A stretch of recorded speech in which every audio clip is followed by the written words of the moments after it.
अस्सलामु अलैकुम वरहमतुल्लाहि वबरकातुहू। उम्मीद है कि तमाम नाज़रीन खैर व आफ़ियत के साथ होंगे। जनाब मुफ्ती शमाइल नदवी साहब और जावेद अख्तर के बीच में जो डिबेट हुई थी 20 दिसंबर को कॉन्स्टिट्यूशन क्लब दिल्ली के अंदर, उसका निचोड़, उसका लुब्बे-लुबाब और उसका ख़ुलासा मैंने एक वीडियो में पेश कर दिया है कि कौन विनर बना और कौन जीता और कौन हारा, पूरी डिटेल्स में मैंने समझाई है। आज की इस वीडियो के अंदर मुफ्ती शमाइल नदवी साहब और जावेद अख्तर के बीच में जो डिबेट हुई है, उस डिबेट के दौरान मुफ्ती साहब ने जो फ़लसफ़ियाना टर्म्स, फ़लसफ़ियाना इस्तिलाहात यूज़ की है, इस्तेमाल की है अपनी डिबेट और अपनी गुफ्तगू के दौरान, मैं चाहता हूँ कि उनमें से कुछ इस्तिलाहात, कुछ टर्म से जो है आवाम को समझ में नहीं आ रही हैं, आवाम के लिए वो कॉम्प्लिकेटेड वर्ड हो रहा है। जैसे कुछ जावेद अख्तर साहब ने भी कहा था कि मुझे कॉन्टीजेंसी समझ में नहीं आ रही है। ऐसे बहुत से लोग ऐसे हैं जिनको नहीं समझ में आ रही होगी कि कॉन्टीजेंसी क्या है, कॉन्टीजेंट क्या है, इन्फिनिट रेग्रेस क्या है। तो दो तीन इस्तिलाहात जिसको मुफ्ती साहब ने अपने डिबेट के बीच में यूज़ किया है खुदा की वजूद को साबित करने के लिए लॉजिकली, उनमें से एक कॉन्टीजेंसी आर्गूमेंट भी है, कॉन्टीजेंसी आर्गूमेंट ऑफ कॉज, और दूसरी चीज़ है इन्फिनिट रेग्रेस। इन दोनों को मैं चाहता हूँ कि थोड़ा सा एक्सप्लेन कर दूँ, थोड़ा सा समझा दूँ, ताकि नाज़रीन को समझ में आ जाए और खुदा की वजूद को अक़ली तौर पर वो समझ सकें।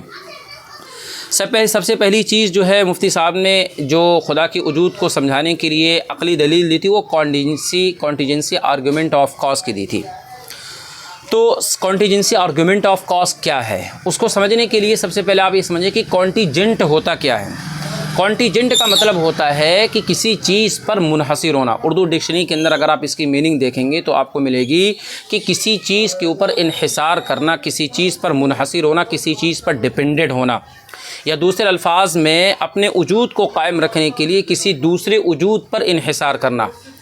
आप ख़ुद मौजूद नहीं बल्कि अपने वजूद को कायम करने के लिए किसी दूसरी चीज़ के ऊपर डिपेंडेंट होना। उसके लिए ज़रूरी है कि ये तीन सिफ़ात पाई जाएँ, उसके अंदर ये तीन क्वालिटीज़ हों। कॉन्टीजेंट का मतलब ये होता है कि मुनहसिर होना, अपने वजूद को कायम करने के लिए किसी दूसरी चीज़ के वजूद पर डिपेंड होना। उसके लिए ज़रूरी है कि उसके अंदर ये तीन क्वालिटीज़ हों, ये तीन सिफ़ात पाई जाए। नंबर एक, वो ख़ुद से कायम ना हो, जिसको हम कहते हैं कायम बिज़ात ना हो, ख़ुद से वो कायम ना हो। दूसरी चीज़ है कि वो अपनी ज़ात में मुस्तकिल ना हो। और तीसरी चीज़ ये है कि अपने वजूद के लिए किसी बैरूनी, किसी ख़ारजी चीज़ के सहारे का मोहताज हो। तो कॉन्टीजेंसी आर्गूमेंट का इस्तेदलाल ये है कि कायनात की हर चीज़ और ख़ुद कायनात भी अपने वजूद के लिए किसी बैरूनी सहारे की मोहताज है। ये अपने आप ना तो खुद बखुद वजूद में आ सकती है और न ही बग़ैर किसी दूसरे पर इन्हिसार के अपना वजूद कायम कर सकती है। मिसाल के तौर पर एक एग्ज़ाम्पल देता हूँ ताकि आपको कॉन्टीजेंट का मतलब समझ में आ जाए। कॉन्टीजेंट का मतलब मैंने आपको समझाया कि मुनहसिर होना, अपने वजूद को कायम करने के लिए किसी दूसरी के ऊपर मुनहसिर होना, डिपेंड होना।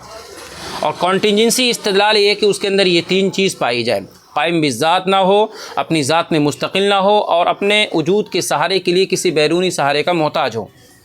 मिसाल के तौर पर एप्पल को ले लीजिए, आप सेब को ले लीजिए, एक कॉन्टीजेंट है, वो किसी दरख्त के बगैर नहीं हो सकता। जिस दरख्त के ऊपर एप्पल लगा हुआ है वो भी किसी दरख्त के बगैर नहीं हो सकता। और दरख्त जो है ये पानी और मिट्टी के बगैर नहीं हो सकता, और पानी और मिट्टी ये सूरज के बगैर नहीं हो सकते, और सूरज ये शमसी निज़ाम के बगैर नहीं हो सकता। सूरज को चलाने का जो एक सिस्टम है उसके बगैर सूरज नहीं हो सकता। तो यूँ सिलसिला चलता रहेगा। अब यहाँ सवाल ये पैदा होता है कि सिलसिला रुकेगा कहाँ, कहीं ना तो कहीं स्टॉप करेगा, कहीं ना कहीं तो एंड होगा इसका, या लामुतनाही सिलसिला चलता रहेगा, ख़त्म ना हो। लामुतनाही सिलसिला का मतलब होगा एंड ना होने वाला सिलसिला, ये चलता रहेगा। तो सवाल ये पैदा होता है कि कहीं ना कहीं रुका। भाई सेब दरख्त से आया, दरख्त पानी और मिट्टी के बगैर नहीं हो सकते, मिट्टी और पानी सूरज के बगैर नहीं हो सकते, सूरज जो है शमसी निज़ाम के बगैर नहीं चल सकता, सूरज चलाने का जो सिस्टम उसके बगैर, तो सिलसिला कहीं ना कहीं तो रुकेगा ही। अब कॉन्टीजेंसी आर्गूमेंट के मुताबिक इस लामुतनाही सिलसिले को, इस एंड ना होने वाले सिलसिले को ख़त्म करने के लिए एक ऐसी हस्ती की ज़रूरत है जो कायम बिज़ात हो, जो ख़ुद से कायम हो और अपने वजूद के लिए किसी दूसरे के ऊपर मुनहसिर ना हो। उसी हस्ती को गॉड कहा जाता है, उसी हस्ती को खुदा कहा जाता है। अब जावेद अख्तर साहब भी इस चीज़ को मानते हैं कि हर चीज़ का कोई ना कोई कॉज होता है, हर चीज़ के वजूद का कोई ना कोई सबब है, तो खुदा के वजूद का भी कोई ना कोई कॉज होगा। तो उसके जवाब में कॉन्टीजेंसी आर्ग्यूमेंट ये कहता है, जो जावेद अख्तर साहब से बार बार मुफ्ती शमाइल नदवी साहब पूछ रहे थे और मुफ्ती यासिन नदीम अल-वाजदी साहब ने भी खड़े होकर के यही क्वेश्चन किया था, अगर ये सिलसिला कहीं नहीं रुकेगा तो उसकी वजह से इन्फिनिट रेग्रेस लाजिम आएगा।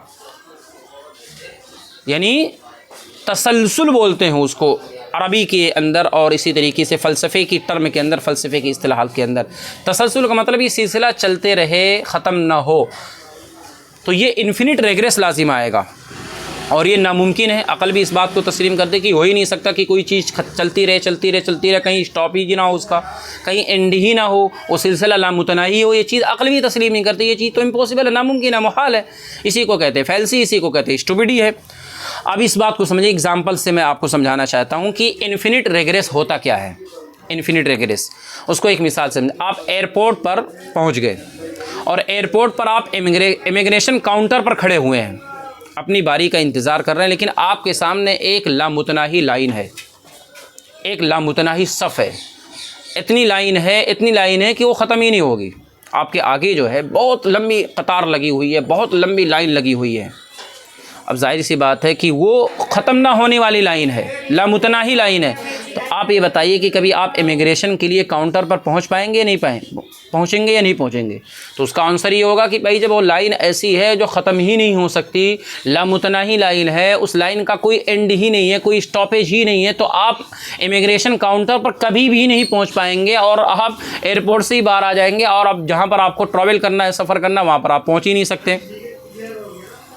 आपकी कभी बारी ही नहीं आएगी कि आप अपनी इमिग्रेशन करवा सके। तो जवाब ये कि नहीं करवा। इसी तरह ये कायनात भी वाक़यात, इवेंट्स का एक सिलसिला है। आपको किसने पैदा किया? आपका जवाब होगा आपके माँ बाप ने। उनको किसने पैदा किया? आपका जवाब उनके माँ बाप ने पैदा किया होगा। उनके माँ बाप को किसने पैदा किया? उनके माँ बाप ने किसने पैदा किया? ये सिलसिला पहुँचते पहुँचते आ जाएगा कायनात के ऊपर। समझ में आ रही बात? कायनात को किसने पैदा किया? आप कहेंगे खुदा ने पैदा किया। खुदा को किसने पैदा किया? किसी सुपर खुदा ने पैदा किया। किसी सुपर खुदा को किसने पैदा किया? किसी ग्रेटर खुदा ने पैदा किया। ये सिलसिला हमेशा यूं ही चलता रहेगा, इसका कोई एंड ही नहीं होगा। हम ये कहते हैं कि ये सिलसिला लामुतनाही सिलसिला चल नहीं सकता। अगर ऐसे कहेंगे कि खुदा को सुपर खुदा ने पैदा किया, सुपर खुदा को ग्रेटर खुदा ने पैदा किया, तो ये सिलसिला चलता ही रहेगा। इसी को बोलते हैं इन्फिनिट रेग्रेस, ख़त्म ना होने वाला सिलसिला, लामुतनाही सिलसिला जिसका कोई एंड ना हो। और ये चीज़ नामुमकिन है, इम्पॉसिबल है, ये चीज़ नहीं हो सकती। अकल भी इस चीज़ को तस्लीम नहीं कर सकती कि एक चीज़ चलती रहे उसका कोई एंड ना हो। हम मानते हैं कि उसका एंड है और जहाँ पर एंड होता है उसी को कहते हैं खुदा। समझ में आ रही बात? लेकिन आपकी पैदा इसी तरीके से भाई, अगर कहीं नहीं रुकेंगे तो आपकी पैदाइश ही नहीं होगी, और आपकी पैदाइश हुई तो इसका मतलब है कि कहीं ना कहीं रुके, और जहाँ रुके वही खुदा है। तो जहाँ सिलसिला रुक जाए कॉन्टीजेंसी आर्ग्यूमेंट के मुताबिक वही खुदा है, और खुदा उसी को कहते हैं जो कायम बिज़ात हो, अपने वजूद के लिए किसी दूसरे के ऊपर डिपेंड ना हो, मुनहसिर ना हो। उसी वजूद को फ़लसफ़े की ज़ुबान में वाजिबुल वजूद कहा जाता है, जिसका वजूद ज़रूरी हो और अदम महाल हो। उसी को इंग्लिश में नेसेसरी बीइंग कहा जाता है। वाजिबुल वजूद को, जिसका वजूद ज़रूरी हो, जो कायम बिज़ात हो, अपनी ज़ात में मुस्तकिल हो और अपने वजूद के लिए किसी के ऊपर डिपेंडेंट ना हो। तो खुदा के अंदर ये तीन चीज़ें होनी चाहिए: कायम बिज़ात हो, अपनी ज़ात में मुस्तकिल हो और अपने वजूद के लिए किसी बैरूनी सहारे का मोहताज ना हो। तो यह है कॉन्टीजेंसी आर्ग्यूमेंट है, और ये है इन्फिनिट रेग्रेस। मैं उम्मीद करता हूँ कि नाजरीन को ये एग्ज़ाम्पल बहुत आसानी से समझ में आ गया होगा। कॉन्टीजेंसी आर्ग्यूमेंट, उसको उर्दू में बोल सकते हैं कॉन्टीजेंसी आर्ग्यूमेंट को मुमकिनुल वजूद, और इसी तरीके से इन्फिनिट रेग्रेस को बोल सकते हैं तसलसल। हमारे मदरसे के सेकंड ईयर के स्टूडेंट को भी पता है कि दौर क्या है, तसलसल क्या है। दौर भी बातिल है, तसलसल भी बातिल है। इसी को बोलते हैं इन्फिनिट रेग्रेस। अस्सलामु अलैकुम रहमतुल्लाहि व बरकातुहू।